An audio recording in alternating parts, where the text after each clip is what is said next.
Muli po magandang araw. Ito po si Eli Saludar at siyempre sundan nyo rin po yung aking YouTube channel, Ka-Eli at Eli Saludar sa YouTube.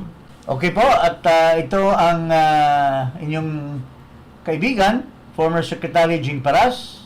Dito po tayo sa programang Iparas kay Paras. Magandang hapon po sa inyo lahat.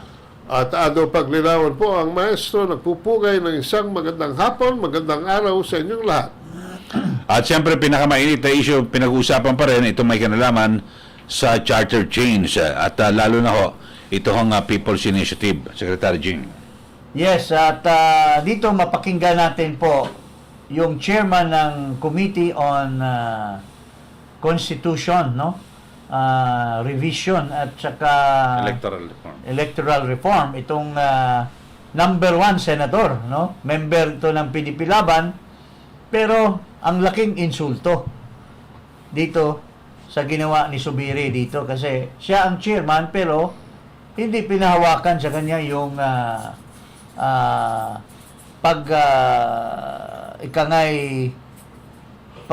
maniobra or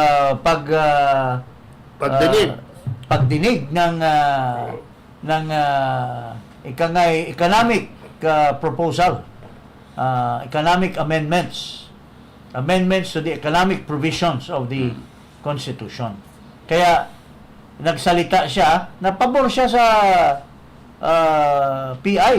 O ito, pakinggan natin ang interview kay Ginoong Senador Robin Padilla. Some have said that the People's Initiative is already dead in the water. Patay na daw. What are your thoughts? Una po, a'udhu billahi minasyaitanir rajim, bismillahirrahmanirrahim. Assalamualaikum. Ako po ay masyadong apektado kapag yung ang binabanatan, yung People's Initiative. Kasi hindi po dapat yun ang binabanatan noong ng lahat. Kasi itong People's Initiative, ito ay nasa konstitusyon. Malinaw na malinaw ito. Article 6, nandyan yan. Article 17, nandyan yan. Kung meron tayong problema ngayon sa isinasagawang People's Initiative, huwag natin banatan yung People's Initiative. Ang banatan natin yung paraan kung paano ito ginawa.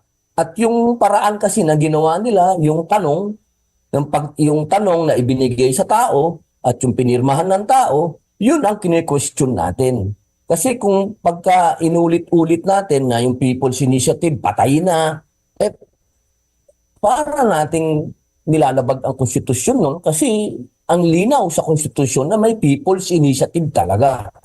Ngayon, ang questionin natin kung paano ito isinagawa. Kung tama ba, legal ba? Huwag nating sasabihin na matay na yung People's Initiative. Ay huwag po, dahil karapatan po ito ng taong bayan.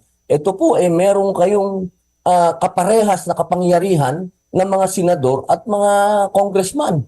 Wag po nating wag nating sabihin patay na. Opo, sabihin po natin mali yung pamamaraan.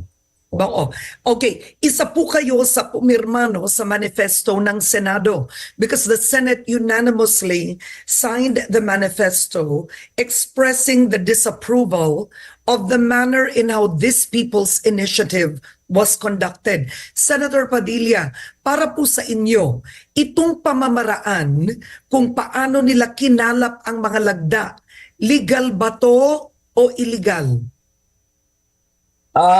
Una po, kapag sinabi natin na nangalap sila ng signature, legal yun.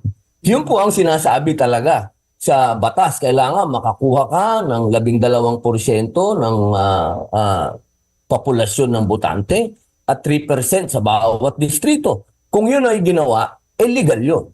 Ngayon, kung gumamit ka ng pondo ng bayan at yan ay napatunayan, yun ay illegal.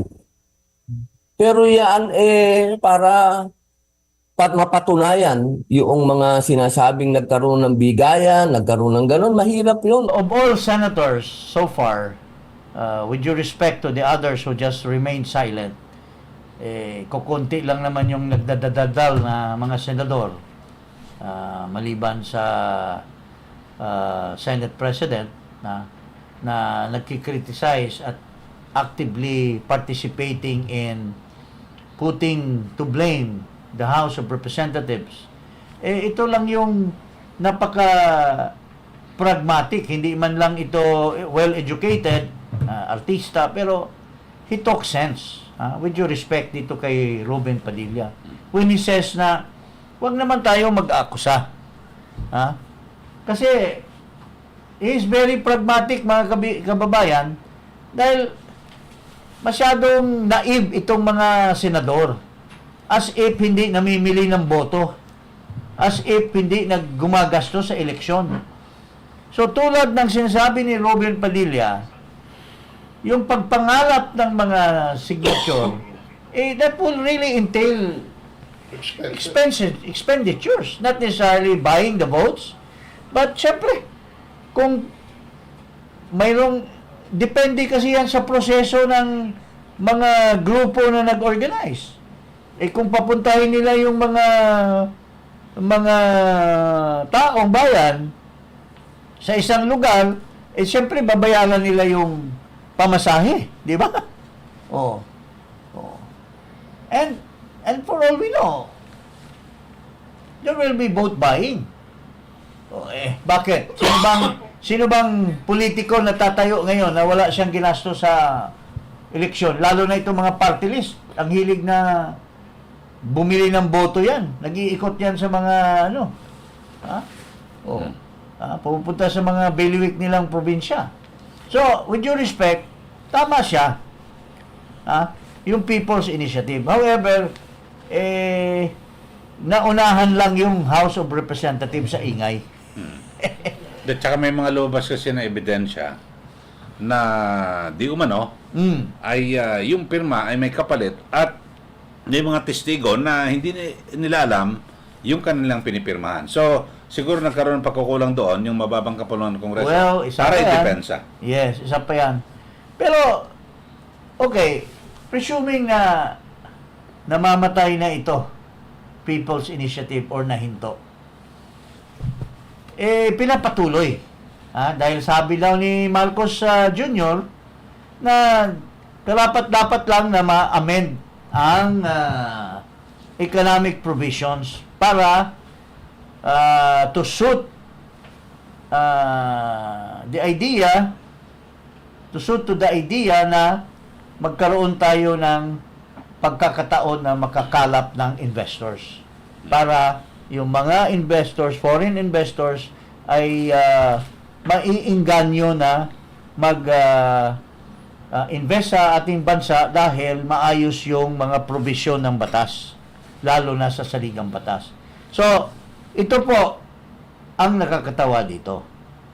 Kasi para sa akin, bilang isang abogado, hindi naman tayo nagmamalaki at nagmamarunong, pero may pagkakataon na napag-aralan natin ng husto ito dahil magaling yung aking professor. Si Justice Vicente Mendoza Jr. He's known as BB Mendoza, one of the best constitutionalists of the land. He was my professor in the UP College of Law. Ito ang sinasabi ni Mendoza. But anyway, before that, ipakita po natin, mga kababayan, itong sinasabi nilang resolution seeking to amend economic provisions. Ito po, pakita natin. Just in, the resolution seeking to amend the economic provisions of the Philippine Constitution formally raised to a Senate panel for review. Senate President Juan Miguel Zubiri filed resolution of both houses number 6 last week after President Ferdinand Marcos Jr. directed the upper chamber to take the lead in reviewing the economic provisions of the Constitution. Senators held a caucus today, Monday, on the matter, leading to the resolution being sent to the Senate Committee on Constitutional Amendments and Revision of Codes, chaired by Senator Robin Padilla. The move comes amid a push for a people's initiative to amend the charter. So, resolution. Pero, mayroon pa ba tayong narinig? Kasi, dalawa kasi yan, mga kababayan. Mayroong tinatawag na legislative function ng Kongreso at mayroong tinatawag na Constituent Assembly function. No, function to convene a Constituent Assembly. So, as a legislative assembly, they are called senators on the one hand, the other one is congressman on the other hand, no, representatives. Pero in a constituent assembly which should be formally convened, hindi na yan congressman at senator. Membro na sila ng constituent assembly. They become assemblymen. Assemblymen or Constituent assemblymen. Oh, so tinanong natin ngayon, Regardless of whether they're congressman or senator. Tatanungin natin ngayon, ipinag-aralan ba ng Senado at ng Kongreso itong ginagawa nila? Na they already proceeded to come up with resolution number 6 at pag-aralan na, nagkakalap na sila ng mga kumukuha na sila ng mga Argumento. Committee hearings. Gumagawa na silang committee hearings at nag-iimbita na. But ang tanong, ano bang ninyo? Ano bang status ninyo? As a legislative or as a constituent assembly? Kasi wala akong naririnig na nagtipon-tipon or ano bang tawag niyan? Nagsama yung dalawa na mag-convene into a constituent assembly. They're functioning as two separate bodies still. They are still functioning as a legislative, and yet they're already doing amendments to the Constitution. Kasi this is already a part and process of the amendment kung magkukonsulta ka sa taong bayan. Ha? Ito po, basahin natin yung Article 17. Ito. Ano po ba yung nakasulat dyan sa Article 17? Article 17, Amendments or Revision. Section 1, any amendment to or revision of this Constitution may be proposed by the Congress upon a vote of 3/4 of all its members or a constitutional convention. Yun yung Constituent Assembly. Now, ito po ay inisplika. This was explained by legal luminary Justice Mendoza. Basahin po natin yung kanyang distinction. He made a distinction between Congress as a legislative body where you are called the senators as senators, on the other house as representatives. Pero sinasabi ni Justice Mendoza, but when you work on the amendment of the Constitution, you are no longer functioning as a legislative body, but now as a constituent assembly. As a legislative body, you can vote separately as senator, as congressman. Then, you go into a bicameral. Pero dito sa Constituent Assembly, sinasabi ni Justice Mendoza, when you convene a Constituent Assembly, you are just all of you. Hindi na, wala nang distinction kung senator o congressman. That is why kung magbotohan, bibilangin lahat na miyembro ng Constituent Assembly, regardless of senator or congressman, to get the 3/4 votes of the amendment. Okay? Ito po, basahin natin itong explanation ni Justice Vicente Mendoza. Ito po sinasabi niya, the House of Representatives and the Senate should convene together as one body in discussing the proposed amendments to the 1987 Constitution. During a Senate subcommittee deliberation on resolution of both houses, number 6, which proposes amendments to certain economic provisions of the Charter, Mendoza argued that charter change was not the work of Congress, since the senators and representatives were supposed to meet as a constituent assembly, as spelled out in Article 17 of the Constitution. It is a non-legislative function. It is just as important as the declaration of a state of war, which requires Congress to meet jointly as one assembly and vote separately, Mendoza said at the 6-hour hearing.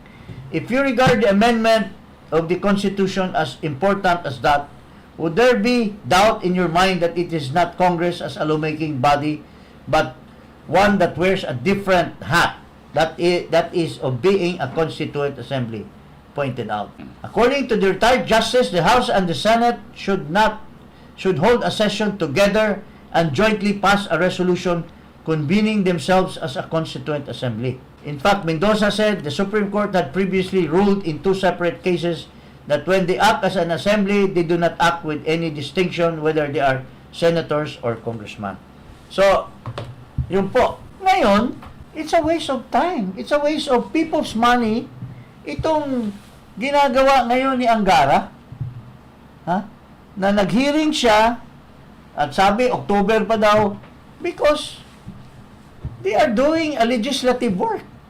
They are not acting as a member of the Constituent Assembly, but as a senator.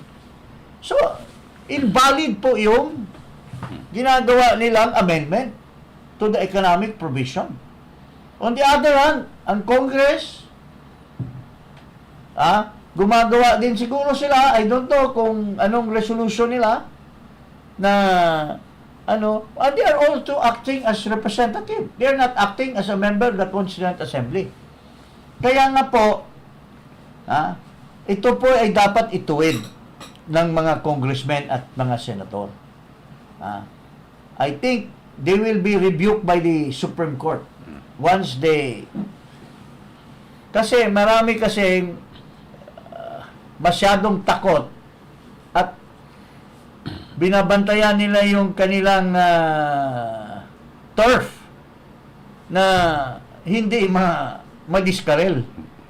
But nakalimutan po nila, mga kababayan, na hindi nila nagawa yung duty nila sa Constitution. Kung mag-amend ka ng Constitution, dapat mag-convene kayo as a Constituent Assembly bago kayo gagalaw. Otherwise, you'll be wasting people's money. You'll be wasting resources of government by what they're doing now under this Resolution number 6. Because that Resolution number 6 is passed by the Senate, not as a Constituent Assembly. So, paano maging valid yan as a legal amendment to our Constitution? Yun po ang sinasabi po ng ating butihing justice. And I believe in him. I studied under him in my political law, and I still have that grasp of what he said. And I'm willing to debate with any of these bums in those congresses. Pero may binabanggit mismo naman si Pangulo tungkol dyan.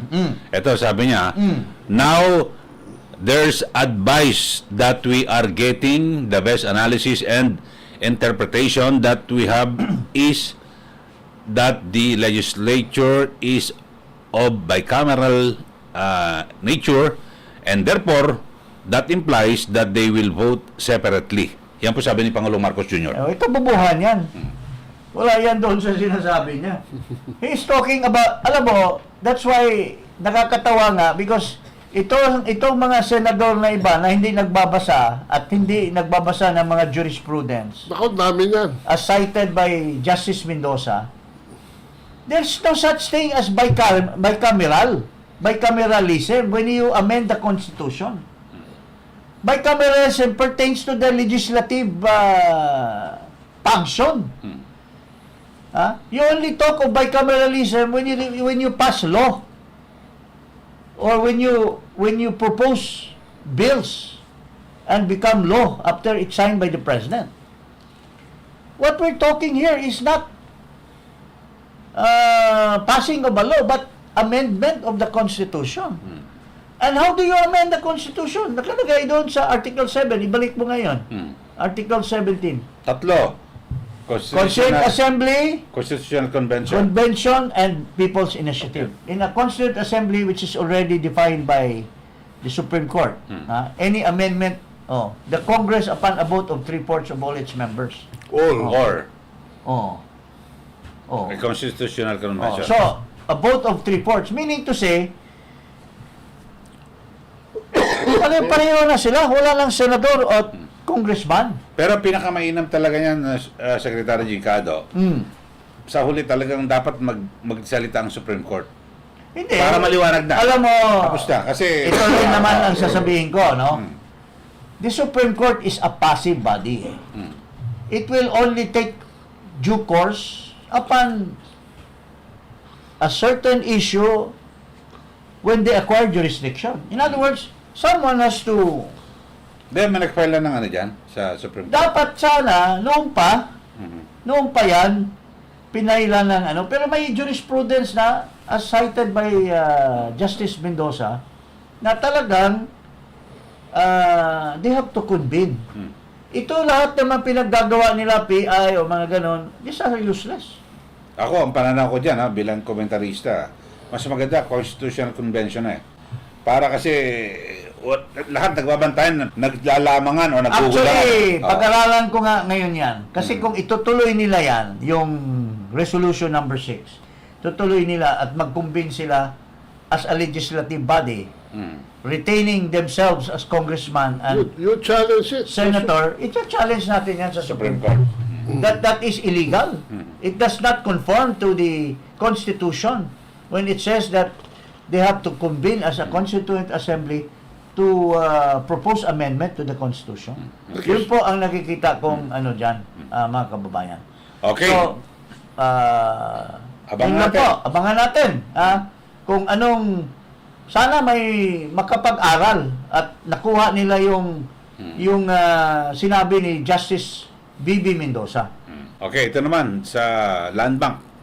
Okay, ang Land Bank daw ay kumita ng 40. Ito pakita natin. Yung nakapagtala sila ng record 40.3 billion pesos na net income noong 2023. Laki Laki. Baka kukunin na naman yung Marlica Fund yan. Kado. Anong detalye niya? Ano sabi mo dyan? State-run Land Bank of the Philippines had a banner year under its new president and CEO Lynette Ortiz. Land Bank reported a 40.3 billion net income in 2023, up by 34% from its 2022 profit. This was the first time that the lender breached the 40 billion mark and exceeded its full-year target by 5 billion. Okay. Ang tanong dyan, kumita ka nga, pero did you perform your mandate? As what was envisioned of Land Bank to be lender of the farmers? Pero Secretary G, napansin ko, ikinumpara noong 2022. Ikagagaling natin pandemic, natural yun. Diba? Oo nga. Dapat bago mag-pandemic. Bago mag-pandemic. Actually, may exemption dyan na pwedeng gawin ng mga bangko. No? Kung ayaw nilang magpahiram sa farmer. At palagay ko hindi naman sila nagpahiram sa farmer dyan Hindi nga. Anong solusyon? Anong reason ko? Bagsak ang agriculture so That's exactly what I'm saying. Nagyayabang siya na kumita, pero ang tanong, kinumply mo ba yung mandato ng Land Bank? Yun, para sa mga magsasaka. Kasi naghihirap ang magsasaka. Ikaw kumikita ka Land Bank, pero ayaw mong malugi ka, pero ginawa mo yung trabaho mo na ipapahiram mo sa farmers. Kasi ang mga farmers ang naghihirap. Pinahiram mo ba? Because that is the mandate of Land Bank. Pero anong ginawa mo? Ito. Pinahiram mo ng 20 bilyones. Tingnan mo itong Aboitiz.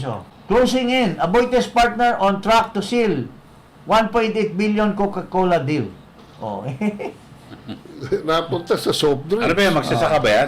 The Aboitiz family is set to proceed with its acquisition of Coca-Cola Beverages Philippines in partnership with Coca-Cola Euro-Pacific Partners following approval from the Philippine Competition Commission.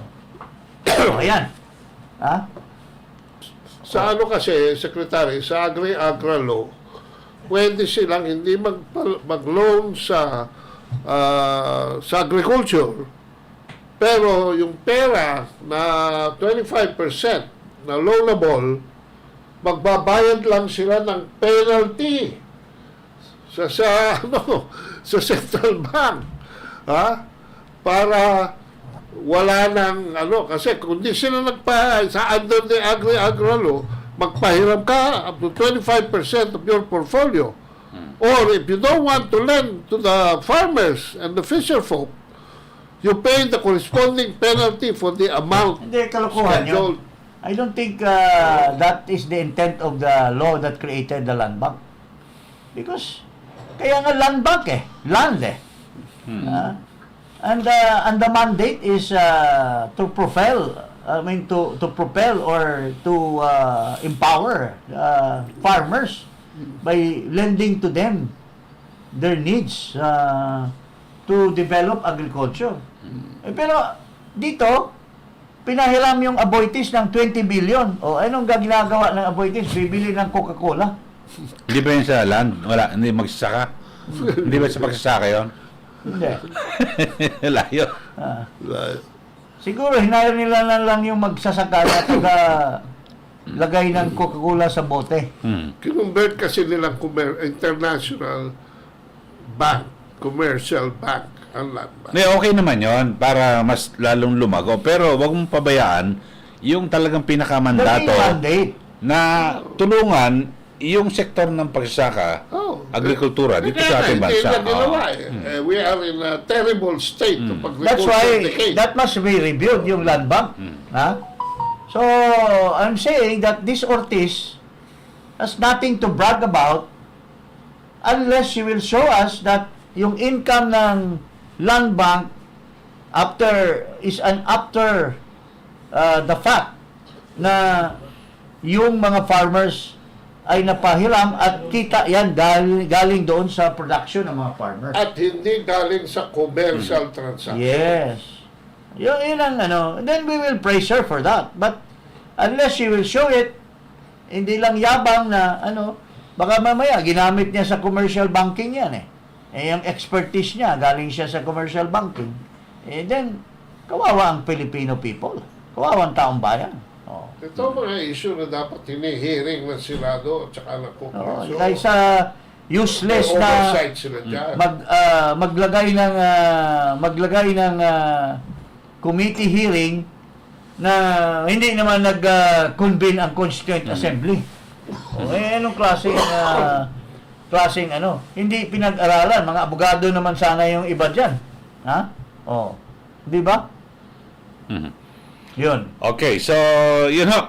Hanggang siguro abangan natin at sana sabi mo nga maripaso yung sa land bank. Yes. Pati yung sa di ba, yung kasama kinukunan ng budget ng Marlica, ADB. ADB. Yun. Or DBP pala, DBP pala. DBP. Yung DBP naman, for commercial talaga yan. For mga medium and small scale industries. Pinapahiram dyan. Oo. So yun po mga kababayan, maraming po salamat sa pakikinig nyo sa aming programa, Iparas kay Paras. Maraming salamat po. Muli naman na ating pagkikita. Okay, salamat po. Magandang hapon.